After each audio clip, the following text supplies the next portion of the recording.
देश में मानसून सत्र बिना चर्चा के खत्म हो गया।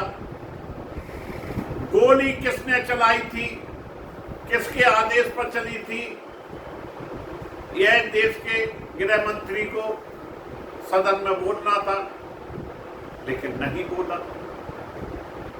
हमारे देश के प्रधानमंत्री नहीं बोले। मर्जी उनकी है, बोलना ना बोलना, क्योंकि इतना ताप, इतना घमंड कि छात्रों की आवाज भी उन्हें नहीं सुनी। और विपक्ष यही तो कह रहा था कि मुझे भाषण नहीं सुनना है, मुझे यह बताएं कि गोली किसने चलाई। देश के गृह मंत्री संसद आते हैं, कैंटीन में आते हैं, लेकिन सदन में नहीं आते। देश में कब तक धर्म की राजनीति चलेगी? कब तक हिंदू मुस्लिम को लड़वा कर वोट लिए जाए? कब तक छुआछूत जैसी समस्याएं देश के अंदर चलेगी? देश चाह से नहीं, देश सबके सहयोग से चले। और एनडीए, जिसमें भारतीय जनता पार्टी के पास सिर्फ 240 सीटें हैं, बाकी बैसाखी लगी हुई है, एक भी बैसाखी खसक गई, सरकार खड़ा हो जाएगी। वहीं देश की सबसे पुरानी पार्टी कांग्रेस, उसके राष्ट्रीय अध्यक्ष मल्लिकार्जुन खड़गे उत्तराखंड के हल्द्वानी में एक रैली करते हैं और उसके बाद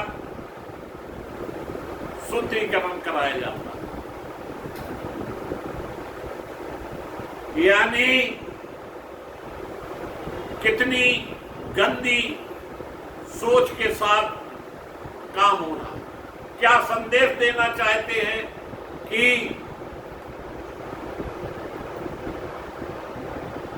शुद्धिकरण करके कौन सा संदेश दे रहे हैं? क्या आज भी छुआछूत से देश चलेगा जब आप 21वीं सदी में जी रहे हैं? यही कारण है कि देश में विकास नहीं, विनाश हो, और जिसका जीता जागता उदाहरण आज भी जातिवाद में पूरा देश, समाज, लोग बटे। कोई अपने को ठाकुर कहकर मुंह छेड़ता है, कोई अपने को ब्राह्मण कहकर ताल ठोकता है, और हर जात के लोग अपनी अपनी दम दिखाने में लगे। जबकि देश में जितने भी जनप्रतिनिधि चुने जाते हैं, उनको वोट हमारे देश के सभी जात के लोग देते हैं। इसलिए जात से पहले देश में। लेकिन ऐसा उत्तर प्रदेश में भी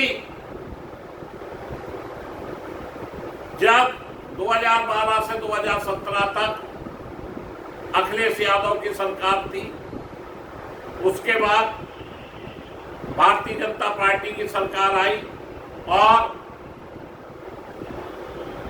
प्रदेश के मुख्यमंत्री योगी आदित्यनाथ, जो कि एक संत भी हैं, बाबा भी हैं, उन्होंने भी आवास का शुद्धिकरण किया।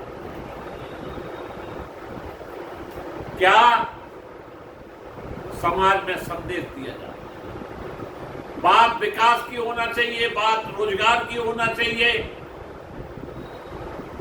बात इन सब की न होकर वो बातें हो रही हैं जिससे देश का कभी भी विकास नहीं हो सकता है, सिर्फ खाइयां बड़ी हो सकती। याद कीजिए, मंडल और कमंडल से देश बटा था। आज युवा जंतर मंतर पर इकट्ठे हुए थे, क्या उसमें जात के हिसाब से इकट्ठे हुए थे या जैन जी के अलावा जैन अल्फा भी आप सवाल पूछ रहा है? इसका जवाब हमारे देश के प्रधानमंत्री, हमारे देश के गृह मंत्री। लेकिन जो संदेश दिए जा रहे हैं वो देश के लिए ठीक नहीं। शुद्धिकरण नेताओं को अपनी आत्मा का करना चाहिए, शुद्धिकरण देश का करना चाहिए, विकास का होना चाहिए, लेकिन जाति धर्म मजहब से देश नहीं चलता है। बहुत हो चुका है, अब आम लोगों की समझ में आ गया है, सिर्फ हमको जाति धर्म के नाम पर लड़ाकर मेरा वोट छीना। और यही कारण है कि बात आज जोरों से, और यह मामला ठीक नहीं। हालांकि बीजेपी ने भी इस घटना को अच्छा नहीं बताया और यह निश्चित रूप से किसी भी दल के लिए थी।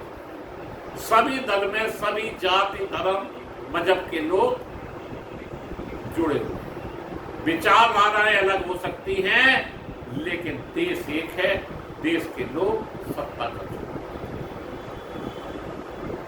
इसलिए 140 करोड़ लोग अब बहुत सोच समझकर आगे की सरकार करेंगे। और जैन जी जो जागरूक हो गया है, और उसके अलावा जैन अल्फा भी जिस तरह से आगे बढ़ा रहा है, निश्चित रूप से देश में दूसरी क्रांति है।